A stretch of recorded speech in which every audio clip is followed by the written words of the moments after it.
የሚገርማችሁ ነገር እነኚህ ሰዎች ጅን አላቸው ብቻ አይደለም የሚልኩት፣ ጅን አላቸው ብቻ አይደለም ያንን ጅን ለማስደሰት ሲሉ የማያደርጉት ነገር የለም። ለምሳሌ ያክል ካጋጠሙኝ ክስተቶች መካከል አንዱን ልንገራችሁ። ከተነገረኝ ክስተቶች መካከል ልጅቷ ታማ እነሱ ጋር ትሄዳለች። ባለ ትዳር ናት ልጅቷ። ባይ ዘ ወይ ደጋሚዎች ናቸው ብዙዎቹ። ከጅን ጋር መስራት ብቻ አይደለም፣ ደጋሚዎች ናቸው፣ ድግምት አላቸው። ደጋሚዎች ናቸው፣ ጠንቋዮች ናቸው። ልጅቷ እነሱ ጋር ስትሄድ ባለ ትዳር ናት ብያቸዋለሁ። ባለ ትዳር የሆነችዋን ልጅ እንቀራብሻለን በሚል አስገብተው ሰውየው ድግምት አድርገውባት አሻሽተው ሲያበቁ፣ ሲጀመር መተሻሸት የሚባል ነገር በእስልምናችን የለም። ሩቅያ መቅራት የሚፈልግ ሰው አጅነቢ ከሆነች የሷ ቤተሰብ ባለቤቷ፣ ወንድሞቿ መተው እሷን መሬት ላይ ይዘው እንዲቀራባት ማድረግ ነው። ሐታ ታስቸግራለች ቢባል እንኳን። እነኚህ ሰዎች ግን ራሳቸው ናቸው የሚያሹት። ስለዚህ አሁን ምን ያደርጋሉ መሰላችሁ? ይህችን ልጅ ባለትዳሯን ልጅ ከባሏ ጋር ነበር መጀመሪያ ላይ የመጣችው። እዚያ ጋር የማይሆን ነገር አድርገውባት ልጅቷ ከዚያ ሩቅያ አድራጊ ውጭ ሌላ ቦታ መሄድም አትፈልግም። ቀኑን ሙሉ እዚያ መዋል ነው የምትፈልገው። ለምዳው ማለት ነው። በቃ ኖርማል አድርገው። አላህ ምስክሬ ነው። አንዳንድ ሩቅያ ቤቶች የዚና ቤት ነው የሆኑት። ወላሂ የሩቅያ ቤት ሆነው የዚና ቤት ነው የሆኑት። ሴት ልጅ ስትታመም እንዲሁም በሰላም ጊዜ ራሱ ማለት ነው ሴቶች ልባቸው በጣም ስስ ነው፣ ይደነግጣሉ። ሲታመሙ ደግሞ መድኃኒት ነው የተባሉትን ነገር ሁሉ ያደርጋሉ። በተለይ ዲን የማያውቁ ከሆነ ዲን የማያውቁ ከሆነ ሁሉን ነገር ያደርጋሉ። እንዴ ቤተክርስቲያን ሄደው ጠበል ይጠመቁ የለ እንዴ አንዳንድ እህቶቻችን? ለምን? መድኃኒት ነው ብለው ስላሰቡበት እንጂ እኮ በኢየሱስ አምነው እኮ አይደለም። እኔ ወላሂ الذي لا اله الا هو ከትናንት እስካሁን ድረስ በውስጥ በኩል መጥቶ ያናገረኝ ከአምስት ስድስት ሰው በላይ መጥቶብኛል። ያናገረኝ ማለት ነው ዚና ተጠይቅ ያለው ብሎ ለሩቅያ ሄዶ ካንቺ ጋር ካልተኛው ጅኑ አይለቅሽም እንዴ? ደነገጥኩኝ። አንዱ ደግሞ በነገራችን ላይ ስም ጠቅሳለሁ ዛሬ፣ ይቅርታ አድርጉልኝ፣ ስም ጠቅሳለሁ ዛሬ። ምክንያቱም ይሄንን ስም የዛሬ 4 ዓመት ሰምቼዋለሁ። ይሄን ሁላ ጊዜ ሰብር አድርጌያለሁ። የዛሬ 4 ዓመት እንኳን ልናገር ባልኩበት ሰዓት አፍሪካ ቲቪ ላይ አንዳንዴ አድቨርታይዝመንት ይሰራል ያ ድርጅቱ ማለት ነው። በመጥፎ ነገሮች በጣም ሲወራለት ነበር እንደዝና ተደርጎ መጥፎ ስራው።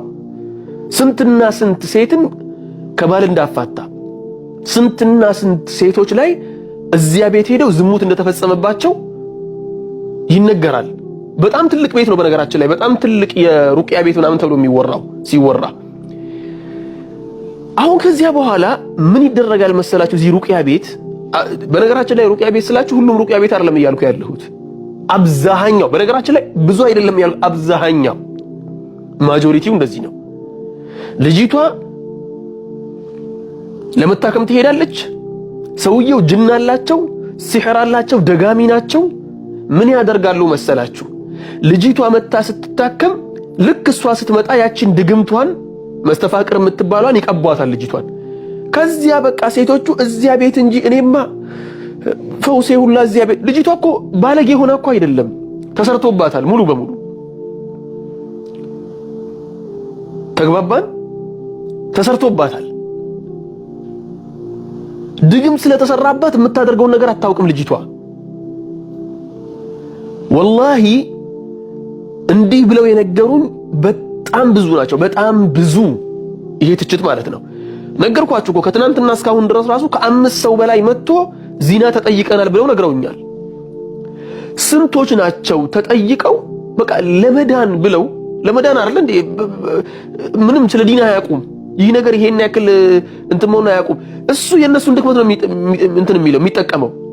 ድክመት አለባቸው፣ ተቸግረዋል። እዚህ ጋር እንድትድኝ ይላታል እኮ። አንደኛውማ ትዝ ይለኛል፣ ትልቅ ሰው ነው አሉ፣ ትልቅ ሼክ ተብሎ ነው የሚወራለት። እና ምን ያደርጋል? ለመዳን የምትፈልጊ ከሆነ ችግር የለውም መድኃኒቱን ሰጥሻለሁ። መድኃኒቱ ደግሞ ተግባራዊ አክቲቬሽን እንትን ታውቃላችሁ፣ ሲሪያል ነምበር የሚባል ነገር አለ እኮ። የሆነ አፕሊኬሽን ሶፍትዌር ገዝታችሁ ጸጉሯ ቢበጣጠስ የሰው አይን ነው እናቴ፣ የሰው አይን አይደለም። ዚንክ አጥሮሻል። በቃ ዚንኩን ፈልጊ፣ የሆነ ኪኒን ነገር ፈልጊና ዋጪ። ጥርሴ እየተቦረቦረ ነው። የሰው አይን ጥርሴ ውስጥ አይገባም። ይቅርታ አድርግልኝ፣ አንተም ይቅርታ አድርግልኝ ወንድሜ። ጸጉሬ ተመልጧል። የሰው አይን መሰለኝ። በፊት እኮ ጸጉሬ በጣም ረጅም ነበር ይላል አንዳንድ ሰው። አይደለም፣ በቤተሰብ የመጣ ነው። በቃ እንቀበለው።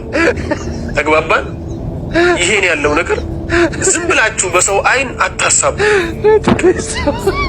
ያ ነው ሁሉን ነገር ከሰው አይን ጋር እያስተሳሰር እነሱ ደግሞ ይጠብቁንና አልቦሻል፣ አስሎሻል፣ እንትን ብሎሻል፣ አንቺማ 3 የሰው አይን ያለብሽ ይሉሻል፣ ወይ ደግሞ 3 ጅን አለብሽ። ከዚያ በኋላ خلاص 3000 ክፈይ 4000 ክፈይ እየተባልሽ እየከፈሉ መሄድ ነው። የወንዶችን ከጸጉሩ ጋር ያስተሳሰርኩት ሁሌ የሰው አይን ከወንድ የሚበላው ጸጉሩን ነው። አይታችኋል? ከወንድ ልጅ የሚበላው ጸጉሩ ነው። በቃ በሰው አይን ማለት ነው። ተፈንክቶ እኮ የሰው አይን አይደለም፣ ይቀበላል ተፈንክቶ። አሁን ይሄን የሰው አይን ነው አልልም። ጸጉሬ ሲመለጥ ግን የሰው አይን። በፊት በጣም ረጅም ጸጉር ነበር፣ በጣም ለስላሳ ጸጉር ነበረኝ ይላል። ለምን ሰው አይን ባልሰራ ባልዋለበት ነገር ላም ባልዋለበት ኩበት ለቀማ እንደሚባለው ማለት ነው። ተው ደግሞ የኛ ጸጉር ቢመለጥ የአረቦቹ ቢመለጥ የህንዶቹ የቱርኮቹ ጸጉር ነው የሰው አይን የሚበላው። የኛ በራሱ ነው የተበላው፣ በቤተሰብ ነው የተበላ ነው። ተግባባን? ይህንን እንቀበል። አምነን መቀበሉ እያቃተን ነው። እና የሆነ ጊዜ አስታውሳለሁ አንድ ወንድም ያለውን ነገር ወላሂ የዚያን የሳቅኩትን ሳቅ አላህ ይቅር ይበለኝ። እከሌ እኮ ቡዳ በላት ተባለ። ልጁ በጣም ቀልደኛ ነው። ቡዳ በላት ሲባል ማለት ያው ያቃት ነበር እሷን እና ቆንጆ አልነበረችም መሰለኝ፣ እርግጠኛ አይደለሁም። ቆንጆ አልነበረችም መሰለኝ። እከሌም ቡዳ በላት አለ። አው በላት ሲባል ወላሂ በጣም ተርቦ ነበር ማለት ነው። በጣም ነው የሳቁት የዚያን ጊዜ። የኛ ጸጉር ውስጥ አሁን ምኑ ነው የሚበላው? እውነቱን ካወራ ወላሂ ጸጉራችን አሁን ምኑ ነው የሚበላው? የኛ ሀገር ጸጉር ሆኖ ነው የሚበላው። ተግባባን? ለማንኛውም ምን ልላችሁ ፈልጌ ነው፣ ሁሉን ነገር በአይን አታሳቡ ልላችሁ ነው። በሩቅያው ቢዝነስ ውስጥ የተሰማሩ አብዛኞቹ ወንበዴዎች ናቸው፣ ሙጅሪሞች ናቸው። ልክ በዚያው ልክ ደግሞ ዘወር ስንል ጥቂቶቹ ደግሞ ለአላህ ብለው ሩቅያን ሲቀሩ ሁላ ብር የማይቀበሉ አሉ። እኔ ያጋጠሙ ሩቅያን ሲቀሩ እነኚህ ቤት የላቸው ተደራጅተው አይደለም የሚሰሩት፣ ግን ለሩቅያ ይጠራሉ። ሲጠሩ ይሄዳሉ፣ ሩቅያ ይቀራሉ። የሩቅያው ቤተሰብ ብር ምናምን ሲሰጣቸው ራሱ እምቢ የሚሉ አሉ። እነኛ አሁን እውነተኛውን የሩቅያውን ማዕና ተረድተዋል። ሩቅያ ብሎ ማለት እኮ አንድ ባሪያ የአላህን ቃል ሱብሓነሁ ወተዓላ ተጠቅሞ ከአላህ ዘንድ መድኃኒትን ለዚህ ግለሰብ መፈለግ ማለት እኮ ነው። አላህ ይሄንን ግለሰብ እንዲያድነው መለመን ማለት ነው። እንዴት አድርገህ ነው አንተ ይሄን ያክል ውርደታም የሆነ ነውረኛ የሆነ ስራ እየሰራክ ከአላህ ዘንድ ፈውስን አመጣልሻለሁ የምትላት ልጅቷን?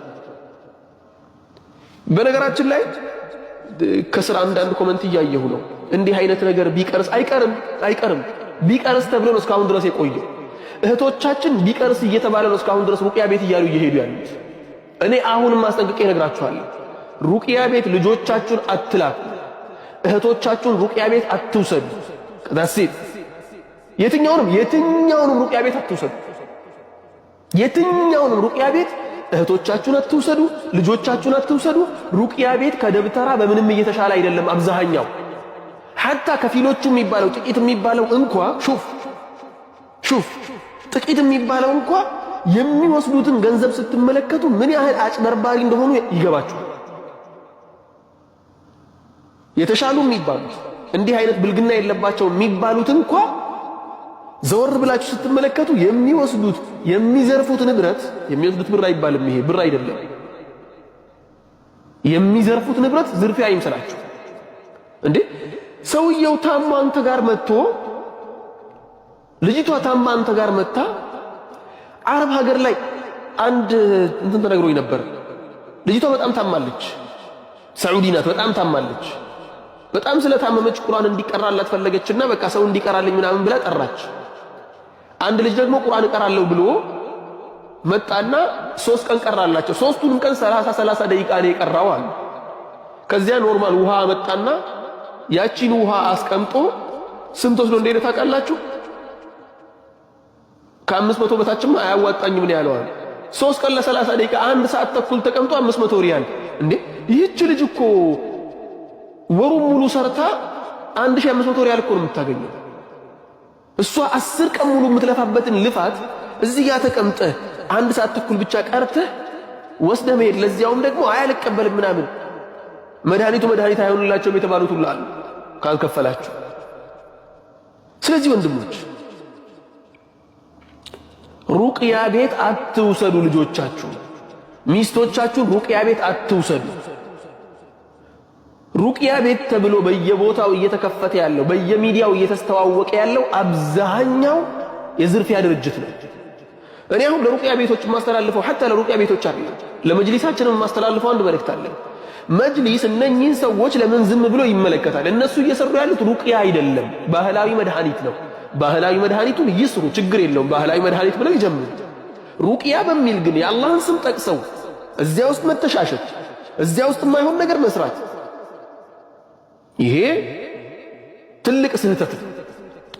እስካሁን ድረስ አይ ይህ ነገር እንትን ቢደረግ ጥሩ ነው፣ እንትን ቢደረግ ጥሩ ነው እየተባለ ለዚህ ደርሷል። በቃ ይበቃል። ከዚህ በኋላ ሴቶች ልጆቻችሁን እዚያ አትውሰዱ፣ እህቶቻችሁን እዚያ አትውሰዱ፣ ሚስቶቻችሁን እዚያ አትውሰዱ።